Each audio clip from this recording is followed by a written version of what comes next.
Hi, and welcome everyone to our session on navigating the new marketing career landscape. Today's conversation isn't going to be a traditional presentation. We've assembled a group of exceptional panelists who will share their experience throughout our discussion. I'd now like to welcome our panel and allow them to introduce themselves. Sean, do you want to go first? Yeah, of course. Hi, everyone. Thank you for having me today. Really happy to be here. I'm Sian. I'm a senior director at a company called Bright, and we work with B2B teams on essentially go-to-market transformation. So that could be their external strategy and how they go to market, but also how they go about delivering on those go-to-market strategies. How they shape their teams, their skills and capabilities, and of course, advise clients now on the role of AI and where that sits within their organization. Awesome. Great to have you here. Thanks for joining. Maria? Yeah, hi all. Thank you for having me today. My name is Maria Mora Ramiro. I'm a digital strategy and transformation consultant with over 15 years experience both in regulated and commercial sectors. I am passionate about aligning business vision with digital capabilities to drive customer value. And last week, I submitted my last assignment to complete the Career Accelerator, Digital Marketing Strategy and Data Insights. Well done, Maria. Thank you so much for joining us today. And Shahana. Hi everyone, my name is Shahana. I am the enrollment advisor for this career accelerator. So I'll be the person you'll be speaking to on the phones over Google Meets either, and we have a better chat about your career goals and what you would like to achieve with us. Awesome. A warm welcome to our panelists and to our audience today. Rather than saving our conversation for the end, we'll be integrating the insights of our panelists throughout, giving you a more dynamic exploration of this critical career gap. So let's set the scene for today's conversation. Right now, the marketing profession is facing what we call the 80% problem. According to Marketing Week, 80% of CMOs are concerned about their team's lack of AI capabilities needed for modern marketing. Nearly 3/4 of marketers feel overwhelmed by the pace of change, and fewer than half know how to implement AI to measure its impact effectively. This isn't just about technology, it's about career resilience. It's about widening the gap between marketers who are adapting and those that are at risk of being left behind. So a question for Sean is, in your view, what's the biggest shift that AI is creating in how modern marketing teams work? Yeah, and it's a great question. And I think one of the biggest shifts that I'm seeing at the minute is a rebalancing of skills, essentially. So we're starting to see a shift from focusing just on the craft to a blend of what I'd call skill sets that are oriented around like orchestration, critical thinking, and creative discernment. So, AI is really changing what marketers are spending their time on, and it's also changing what actually adds value. So a great example is it's not just, it's no longer just about producing content, although I'd argue it was never about that. But I think, what we've got to be working on as marketers is thinking about like, what should we be producing? How does it fit into the strategy? How do we apply like nuance to what it is that we're creating that AI can't replicate? So it's about orchestration and prompting AI well and asking those better questions, but we also need to be able to challenge what the tools produce and bring that human lens to it, to make sure that we're holding that bar in terms of resonance, human empathy, and that bar as well on our creative integrity. No, absolutely. And I think it's about leveraging AI, but also keeping that human empathy and compassionate element that we have. Thank you so much for sharing those insights. Maria, you've helped large organizations navigate digital transformation firsthand. How do you personally stay ahead of such a fast-moving space? And what mindset or habits have helped you move from feeling overwhelmed to leading transformation? Yeah, I remember when I started my career, I attended a workshop on GPS. At the time, it was that specialist technology used mainly for flight navigation. And then fast forward to a couple of years ago, and I was leading a global transformation program that integrated retailers with navigation services so customers could find locations seamlessly across platforms. I mean, what we would do nowadays without a map in our phones. And this is only an example of how emergent technologies have been part of my career since day one. So imagine now that the pace of change we deal with is just even faster. For me, the only way to stay ahead is to embrace a continuous learning and improvement mindset. I don't try to know everything at once. I focus on curiosity, asking questions, and building on what I learn. And when things will feel overwhelming, because they do and they will, I go back to the basics, breaking complexity into clarity, mapping the options, and then shaping a clear path. That combination of curiosity and structure has helped me go from feeling drowned by change to actually leading transformation with confidence. I really like that. Back to the basics. I think just take a step back, take a deep breath, and start, for the foundation. So thank you so much for sharing that insight with us. While the AI skills gap can feel daunting, it's also one of the biggest career opportunities we've seen in a generation. LinkedIn named AI literacy the fastest growing skill in marketing in 2025. 77% of companies are actively upskilling their teams, and digital marketing specialists are among the fastest growing roles globally. What this tells us is pretty clear. Marketers who can turn data overwhelm into strategic action and who know how to use AI to deliver results are in high demand. So, Sean, what's one shift in mindset or in skills that helps marketers go from just using AI tools to actually standing out because of them? Yeah, I think the way to think about that is probably how you're using your AI tools. And by that, I mean,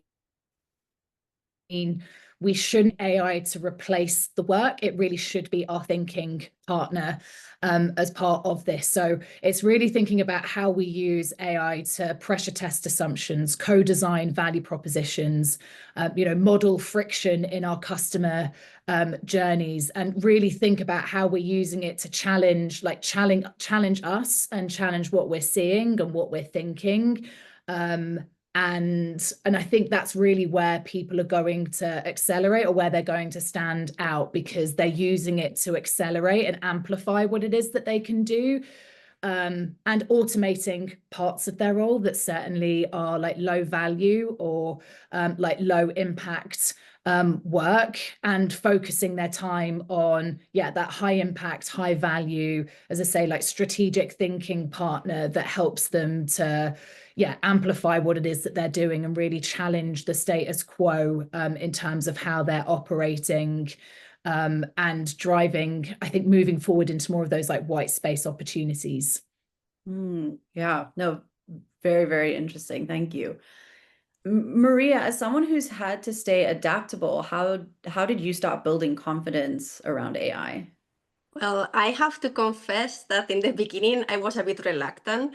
But then going back to my curiosity to learn new things, I started by testing it. I truly believe that experimentation is the best way to build confidence, trying it firsthand. Then I continue my research by identifying thoughtful leaders in AI, I subscribe to newsletter, attending webinars, and continue with experimentation. From my point of view, there is nowadays, or where we are with AI now, there is no right or wrong with AI. It is about both sides learning to have a conversation. As an example, a few weeks ago, I worked with AI over the creation of a content calendar following the custom GPT framework that we learned in one of the master classes during the program, and the results were mind-blowing. I saved days of work, and the outcome was much more accurate towards the objectives than my initial draft. Yeah, you're right. I mean, I know I can relate being scared to AI, but it's about being curious about it and being responsible and ethical with it. As our graduates have demonstrated, the marketing career path benefits several types of professionals. If you identify as a career advancer or a mid-level marketer looking to step into leadership, AI mastery can differentiate you. Career changes from adjacent fields can leverage existing transferable skills while acquiring market-specific AI knowledge. Analytics enthusiasts with technical backgrounds can apply those skills in high-demand marketing context, and marketing specialists in one area can expand their toolkit with AI capabilities, becoming more versatile. I'd love to hear from the audience now, and I'd like to get a sense of who's joining us today. Which of these profiles best describes your current situation?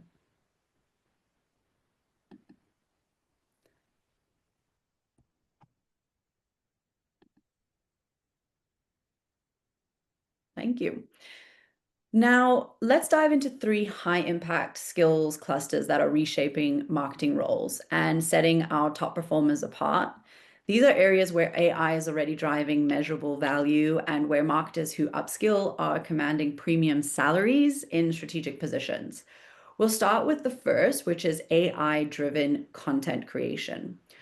According to HubSpot's latest research, 43% of marketers are already using AI for content creation, from drafting initial copy to repurposing across channels. And 86% of reports say that that can save up to an hour a day in creative tasks. This isn't about replacing that creativity, but enhancing it. So allowing marketers to focus on strategy while automating repetitive elements. And I think, Sean, that's a little bit of what you were touching on previously. But can you share an example of where AI has made the biggest difference to your team's content workflows and what you've learned about where humans can still add the most value? Because that's the biggest fear, right? Yeah, so I think, and this won't be new, but it's probably still by far, I think the area that has where AI has the biggest impact, and that is in maximizing the value of the content that you've already written. So, if you've got a podcast and you want to convert it into a blog post, social post, etc., I think that repurposing of content, AI is excellent and amazing at. And amount of time. I also know that for other clients that I've worked with, it can easily save them, 3 to 4 hours a week in terms of the repurposing content side of things. So I definitely think that it does an amazing job in terms of content that you already have. And as I say, where you can maximize and repurpose. And then the other place where I've used it personally in terms of my content challenges, I have tons of ideas always going around in my head. And sometimes it's hard to sort of crystallize those into something that makes sense or digestible for my audiences. So AI can be a great, as I say, thinking partner for me when it comes to the ideas that I have, the things that I want to be talking about, and getting it to sort of, I guess, cut through some of the nonsense that inevitably comes out as I'm putting all of my thoughts onto paper. It helps to challenge things that I might be not seeing, where I've got gaps in terms of some of my thinking, and where I can craft a narrative. So I very much see it as that creative sparring partner, where it helps to solve that content challenge for me, which is I've got lots, where do I get started and how do I put that into something tangible? And I think that's where the human input still becomes really important, because whilst AI is great, what it doesn't do yet is it doesn't understand nuance, and it doesn't really understand well at this moment in time, like human emotions, that empathy piece that we were also touching on a little bit earlier. So for me, there's a lot when it comes to content writing where, I'm working with AI and I'm having to challenge it back in terms of some of the things that it's saying. It might be making really blanket assumptions about certain types of people or a certain particular topic. So there's very much still that level of like nuance that you have to bring to whatever it is creating, in that sense checking in terms of, is this right and does this make sense for our audiences? Yeah, I mean, absolutely, Sean. And I think the output of AI is only as good as the input. And so that's still super important when it comes to leveraging AI tools. Maria, you work quite closely with teams driving innovation and digital strategy. What's been your experience balancing AI tools with human creativity, and how do you decide when to lean into automation versus that human intuition? Yeah, so for me, AI is similar to any other emerging technology I've seen in my 15 years in digital transformation. I see it as an enabler, not the end goal. The real trick is figuring out when it actually adds value. Earlier this year, I was working with a client and I asked her if she could break down a task step by step. She came back with a really clear set of written instructions, and that was the light bulb moment. If a process is that well defined, automation is the obvious choice. But when things aren't as clear cut, that's where human creativity comes in. We need people to frame the problem, imagine what's possible, and then use AI to push those ideas even further. And at the end of the day, intuition is what helps us decide if the outcome truly works or if it needs another round of creative input. Yeah, absolutely. Thank you so much. Shahana, from a curriculum design perspective, how does the program ensure that learners are not only using AI tools for content creation, but also developing the strategic thinking to use them effectively? That's a really good question. The reason why I say that is that the title of our career accelerator is Digital Marketing Strategy and Data Analytics, right?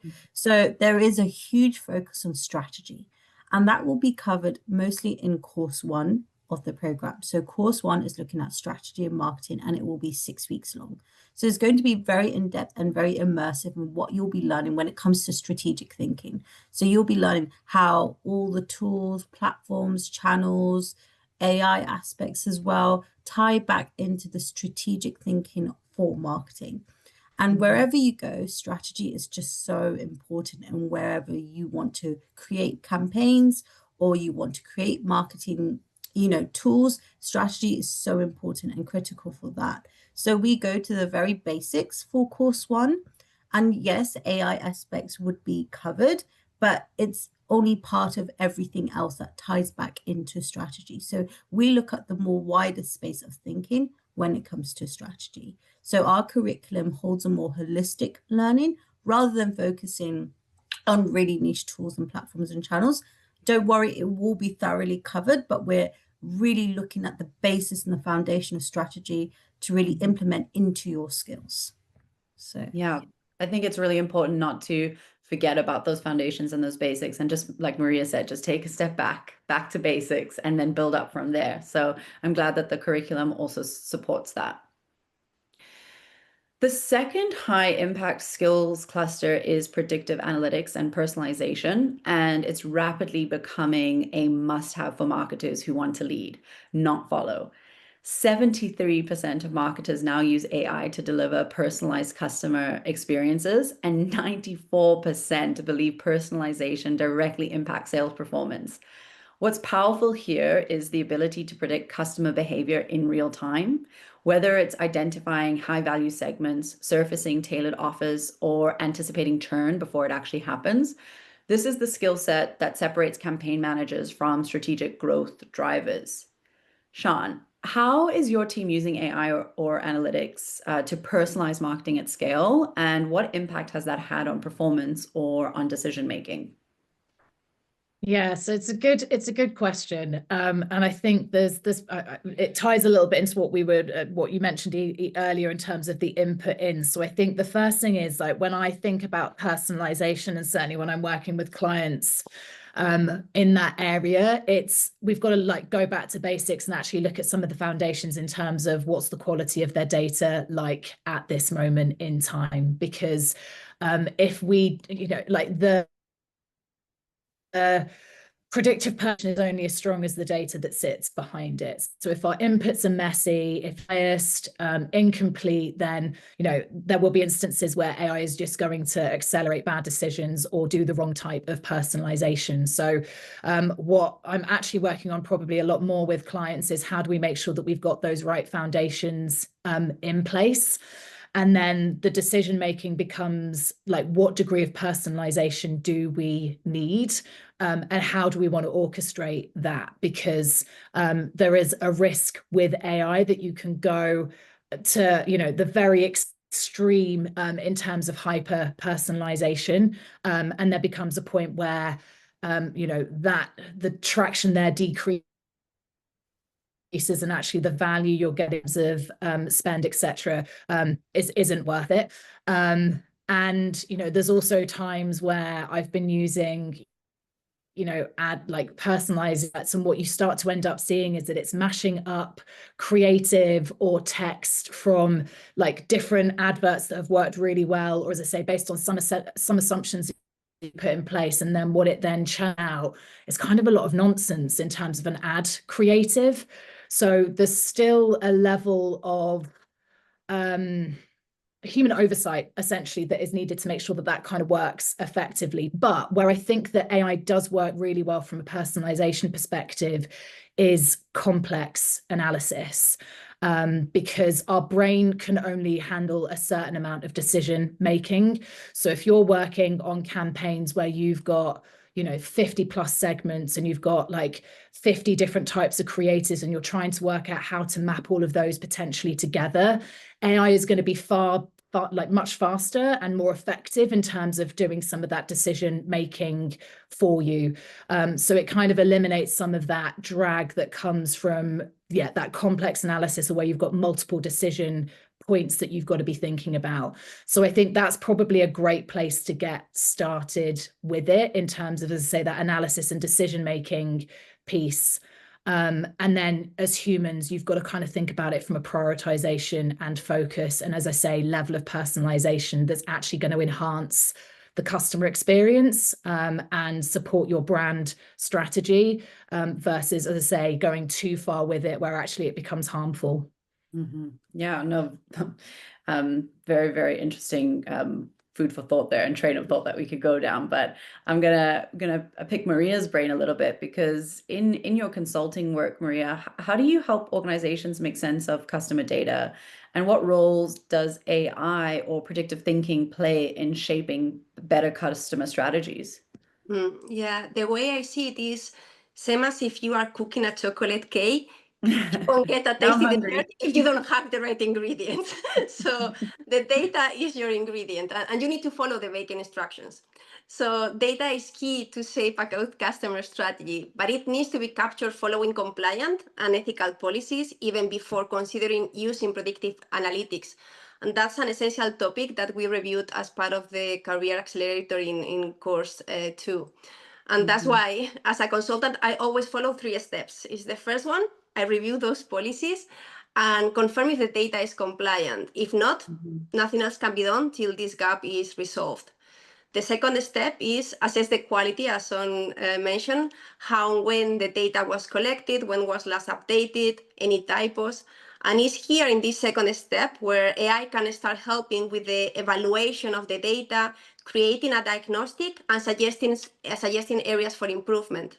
And then the third step is then work with predictive AI to meet the marketing and business goals, shaping the customer strategy with that accurate data input, and that could help with personalization. Yeah, no, absolutely. I'm hungry now though. Thanks for that. The third critical skill cluster is performance and campaign optimization, and it's where AI delivers some of the most measurable bottom line results. So take Rogers Communications, for example. By using AI to optimize ad spend and campaign performance, they managed to cut their cost per acquisition by 82%. Now that's transformative. Today's marketers need to understand how algorithms can optimize budget allocation across channels, improve attribution accuracy, and automate testing to drive performance gains that would be impossible manually. Sean, in your experience, what's the hardest part about using AI to improve campaign performance?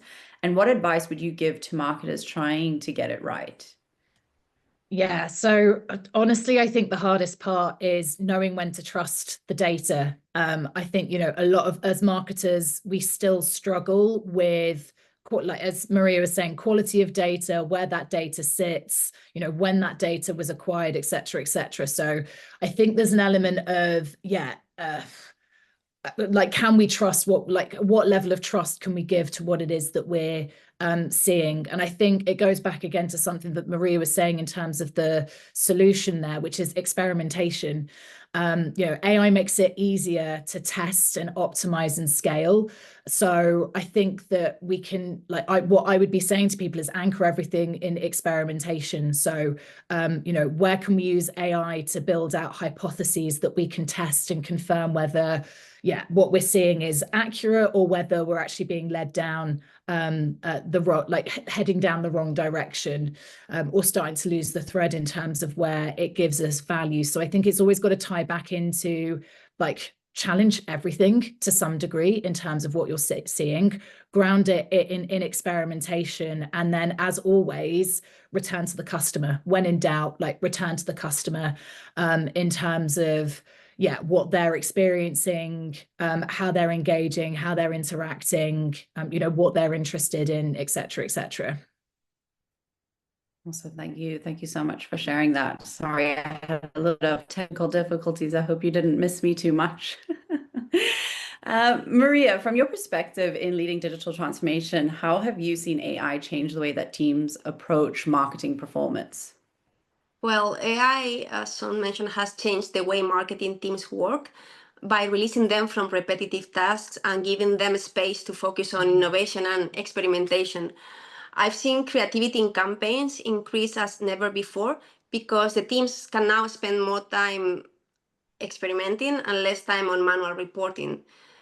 For example, in one project, AI-driven customer segmentation allowed us to personalize campaigns across multiple channels in real time. That not only improved engagement, but also gave us clear metrics to track the performance and then adapt to the strategy quickly. So for me, AI has become less of a tool and more of that enabler I was mentioning before, helping teams to reach targets that weren't possible before. Yeah, definitely saving time on those more mundane elements. Yeah. Shahana, what kind of real world projects do learners get to work on during the program that can build on these advanced capabilities like campaign optimization and AI-driven performance forecasting? Yeah, thank you for that question. So I would say the final employer project is that opportunity to implement your skills that you've learned when it comes to strategy, data analytics, and those core critical leadership skills. And that will be the last 6 weeks of the program where you're working with a really big company external to the LSE. And, you're working on their genuine business problems. You're providing solutions in small groups with your fellow learners that will be high caliber like yourself. They'll come from such different, industry backgrounds, working on these problems and providing solutions together. So it's going to be such an immersive, process. So for example, learners from 2 cohorts ago, roughly, worked with a digital marketing agency based in the US called Lean SEM. And they looked at what it takes to create a data-driven marketing strategy for an $18 million campaign budget, which is a huge, amount. But it was such an immersive learning experience for learners because, they tackled challenges such as designing a Q4 strategy for one of Lean's clients during Black Friday season. They also looked at balancing aggressive return on ad spend, so ROAS goals, with ambitious revenue targets. And they looked at presenting actionable insights directly to industry experts. So as you can see, this is an example of you really implementing those skills and learning new key information skills in the process of when you're doing that critical work. And you actually present your project and your findings to the CEO of that company. So, the CEO of Lean SEM, Gabriela Lazova, she was highly impressed by the learners, stating that their technical knowledge was impressive, allowing us to focus on high-level strategy rather than basic concepts, exactly what we look for in digital marketing talent. So AI is such a part of that as well, and that will definitely be included in the data-driven processes. For this upcoming, intake, we are working with a really big company. Sadly, we can't reveal who it is yet, but it is very, very exciting. So you'll be working with their company, working on their genuine business problems, presenting your findings to them, and that will be showcased in your LSE digital portfolio that you can show to business employees like, look, I've done this work. We discovered these findings. I gained these skills in the process. and I worked with the LSE, I worked with these high caliber learners. And that will definitely really make you stand out as a candidate, as alongside like learning those new critical skills. Yeah, absolutely. That's definitely one of the advantages of doing a program like this, is that you get that hands-on portfolio at the end to showcase, and you can confidently sit in an interview and talk about the projects that you've been involved in, and use them as real world experiences, because they are. So given these industry needs, the LSE Digital Marketing Strategy and Analytics Career Accelerator was designed specifically to bridge the gap between the current skills and the market demands. This 6-month online program combines academic rigor with practical applications through the real employer projects that we've just touched on. This curriculum is designed around 3 core areas, and that's strategic marketing foundations, that's data-driven decision-making, and then the applied use of AI tools in digital marketing. So what makes it unique is the combination of the theoretical understanding with the hands-on practice through real business problems. Maria, as a digital strategist, what gap were you looking to close when you joined the LSE Career Accelerator, and why was it the right program for you to choose? Yeah, I embrace the idea that impactful leadership today requires a capacity to learn and then relearn. For the same reason, although I already had some experience in this field, I wanted to evaluate alternative approaches and question previous assumptions to identify what I could do differently. And this career accelerator not only closed that gap, but offered it in a format aligned with my needs. It was online. We had live classes that were recorded, so in case that my schedule didn't allow me to join, I could watch them later on. It had this employer project that for me, what was key was to not to work with an external employer, but to do it as a group. So I could like put all the skills and the knowledge from the program into a team effort and then delivering it to the employer. So that for me was a definitely something that made me decide to go ahead with this career accelerator. And then last but not least, definitely the additional coaching program. Yeah, the career coaching is also such a massive bonus of doing this program, and it's someone that kind of guides you through all the career related goals and questions that you might have, and prep you for interviews and work on personal branding. Definitely probably my favorite element of the program. Shahana, can you talk us through how the program is structured to support working professionals, particularly those juggling career transitions or busy schedules? Yes, so that is actually the most common question asked to me when I do speak to prospective learners like yourself. They always ask, how do I find the time to do it? I work full time, or I have a family, or both, like just very, very busy lives, which is why we have designed the program as online part-time study. It's asynchronous learning that you can log in anytime you want during the week, whatever is good for you in your schedule. As long as you can dedicate 20 hours a week of studying, that will really be effective when it comes to you learning the content information.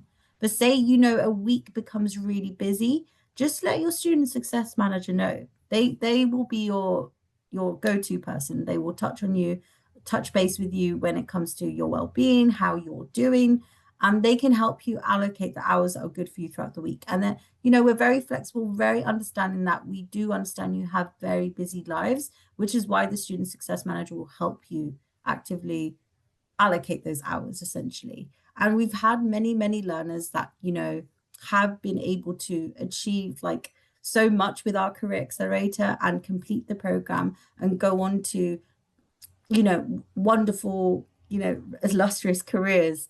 I think what the time that you will invest with this program, you will definitely see a return in the long-term reward. This is not a short-term fix. We really want to help you accelerate in the long-term basis. So if you can invest that time, a couple of hours a day throughout the week, that's 20 hours, then we will support you the best we possibly can in doing so.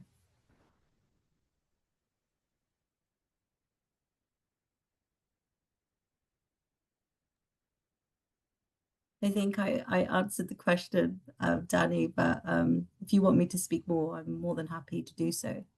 Yeah, I think that Danny dropped for a second. But you can feel free whilst we're waiting for Danny, feel free to include your experiences, Maria, when it Yeah, came to balancing, work and your life as well. Feel free to. yeah, definitely. One of the things that I think I value the most from the program was the role of the success manager. For people who are not familiar with that role, it's like a tutor. And it's someone I could reach out if I had any concern beyond the material of the course. And it was a good way to get help when I need it, because it's 6 months program, so life happens. So you don't know what will come your way along the program, and having that kind of response from in my case it was Megan from the success manager, it really gave me the confidence that I had chosen the right course. So it has this human side of an online course. Thank you. Thanks for sharing, Maria. I am back now. And I'd like to touch a little bit on the results of the career accelerators. So 87.5% of learners achieve their desired career outcomes within 6 months of completing the program. Now, what's particularly noteworthy about this is how quickly graduates can apply their learning to deliver measurable value, making them immediately attractive to employers seeking to close their own skills gap. Maria, I'm gonna lean on you again here. What part of the program made the biggest difference for you, either how you think or how you work, or the opportunities that it opened up for you?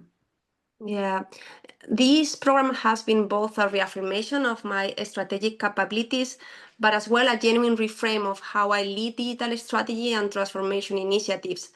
I made a conscious choice in the beginning to approach each module with a beginner's mindset by Mhm. actively seeking for new perspective, and it really paid off. I mean, I discovered frameworks that I started to use straight away on my projects. But overall, for me, the master classes stood out in particular for the practical insights that they offer, and as well that human side that I mentioned, having a program team that listened and continuously incorporated our feedback. Mhm. So definitely the role of success manager, I won't emphasize it enough. It's really helpful for these kind of programs for people who are working, have their families, and always need like, okay, how can I learn how to manage my time better? And then you have the success manager helping you side by side. But I won't pretend that it wasn't challenging though. If anything, this program stretched me more than I expected. But Mhm. but as I mentioned, the feeling of accomplishment I got last week with the group submission really was worth the effort. Yeah, I mean, absolutely. And tackling your career goals is never going to come easy. And so you've definitely showed great dedication to the program. And I'm glad that you touched on the support coaches on the program. I check in with them weekly, and they're always talking about how proud they are of their learners that they're supporting through the program. With that being said, Shahana, what kind of career support do learners receive during the program, and how does that contribute to this 87.5% success rate that we're seeing?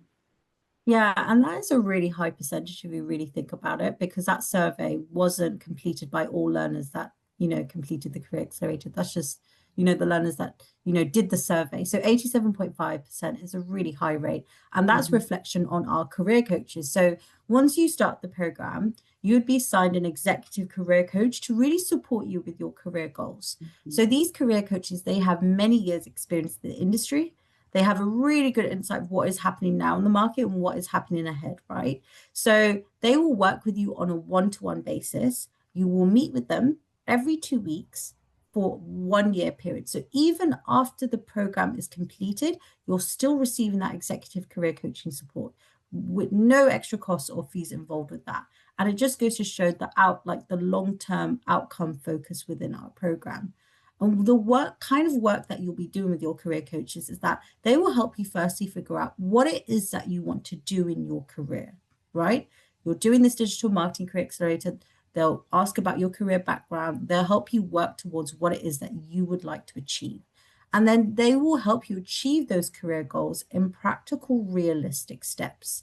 So they will firstly help you figure out, what it is you want to do, as I said earlier. And then they'll help you with your LinkedIn, your CV, your interview skills, your self-branding, which is so, so key. And they will support you on an ongoing basis. Because we are so career outcome focused for our learners, because we do really care about where our learners go, So even after the program, say after 1 year, we're actually doing this special offer. Say after 1 year of career coaching, you still haven't reached your career goals, for example, you would be provided an extra 6 months on top of that career coaching for free. So there's no extra charges or costs involved. So you would receive that extra 6 months on top of the 1 year that you've had to achieve those goals, which goes to show how much we do care about our learners. This is not a course where you do a course, you get a certificate, and that's it. You're still receiving that support, that care, and the relationship that you have with your career coach will be for a lifetime, of course. So, and we've had so many success stories, which is why that 87.5% is a good reflection of the work that our coaches have done. And we're so, we have so much pride in the work that we do, essentially. And those coaches massively contribute to that as well.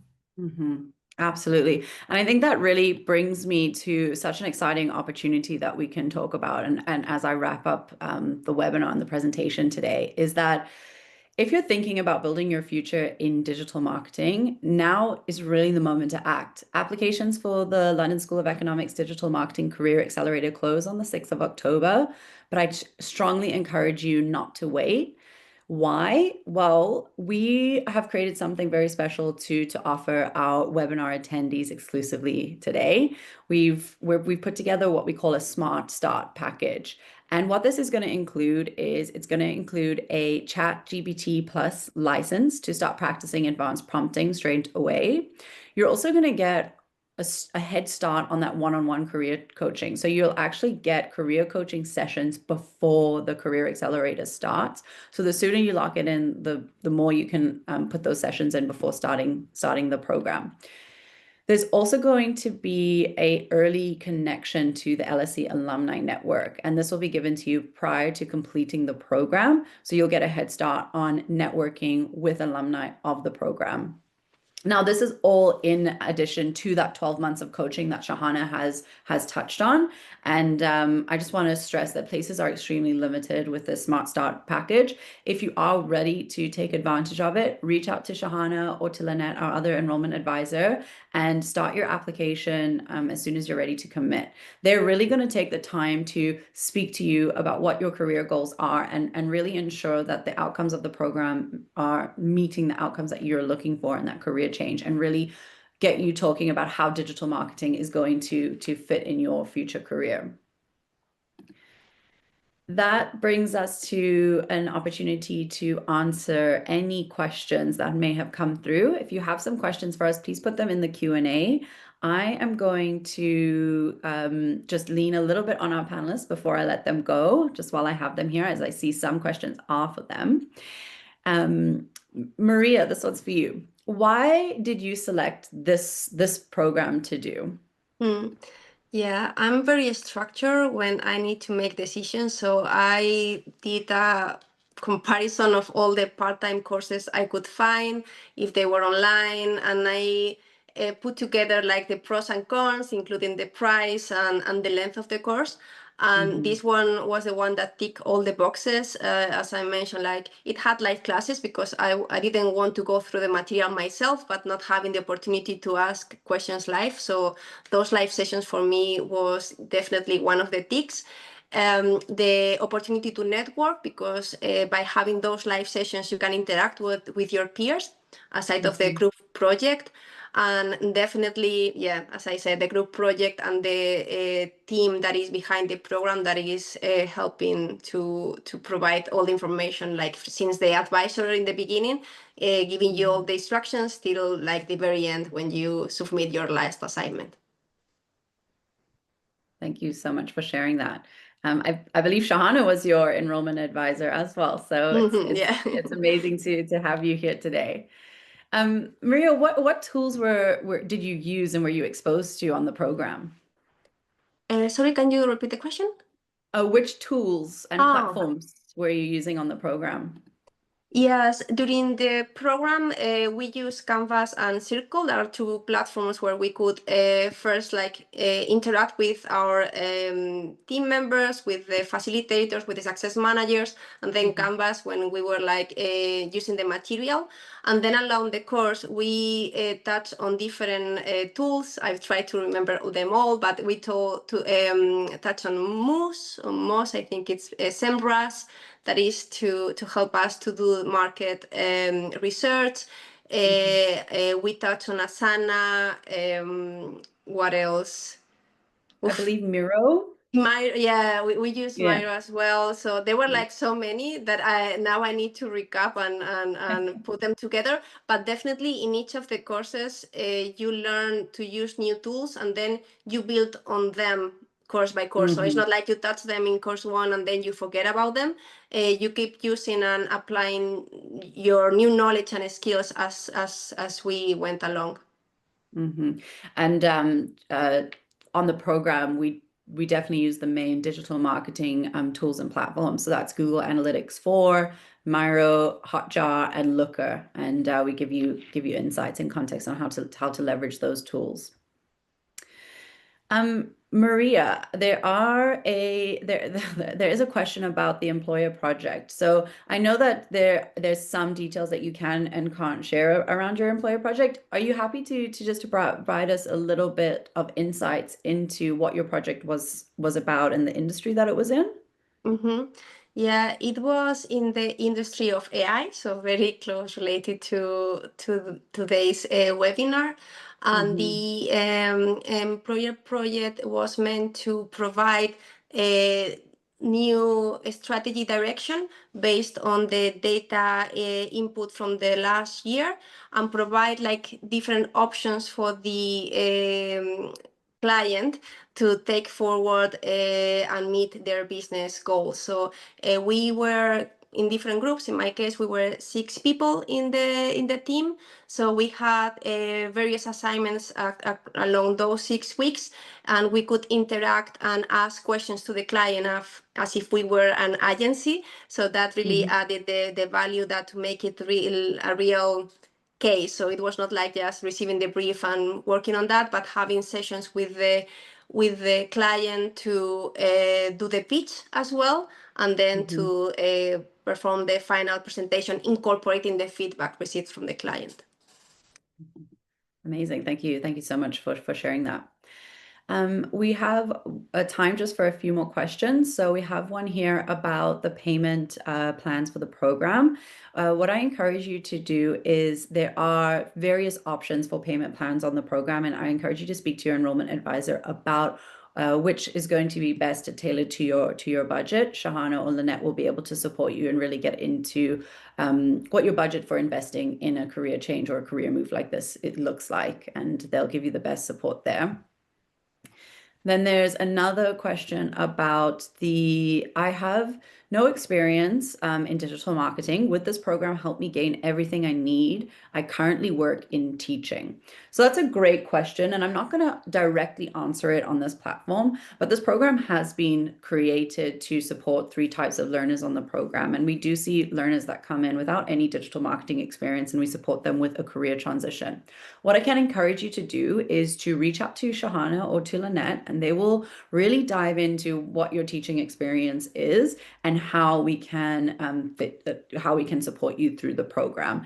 It's going to depend on any kind of tertiary education qualifications that you have completed. It's going to depend on the amount of years of work experience, and again, the subject matter of which your career has been in terms of teaching. But it absolutely should not hinder you from being able to do this program. It has been designed to support learners from different backgrounds on the program. I believe that we are coming to the end of the program or the webinar. I do want to just remind you about the Smart Start package. The spaces are limited, and so I really encourage you to take advantage. Having 2 additional career coaching sessions before the program starts can really help you set you up for success for starting the Career Accelerator with extreme momentum, but also just having those conversations about thinking about your career goals and what the next steps may be. Really going to be beneficial to, for that career advancement or career change that you're looking to make. And I believe that speaking to your enrollment advisor is going to be the best place to start, and to decide whether you're ready to start an application. This is one of our most popular cohorts or presentation start dates, as we've just come out of a beautiful summer in the UK. We see that people want to kind of lock down as we go into winter. And we only accept a limited percentage of the applicants that come through. So again, chat to Shahana, chat to Lynette. They're going to guide you in what the best decision for you and for what your career is. If you have any questions remaining that you believe that have come up after the session, please reach out and let us know. We will send you a recording, and you will also be invited to a free AI masterclass after we end the session. I believe that's next week, and so we look forward to seeing some of you again. To the panelists and to the experts, thank you so much for your time today. It was lovely hearing from you. Maria, well done on submitting your final presentation. I know 20 hours a week, it's a massive achievement. It must feel really, really good. And thank you so much for sharing that experience with us today. And Shahana, thank you for your time. Sean, it was lovely to hear from an industry expert such as yourself, really into those AI insights. Thank you for your time today. Have a good one, everyone. Thank you. Thanks, everyone. Bye. Thank you, everyone.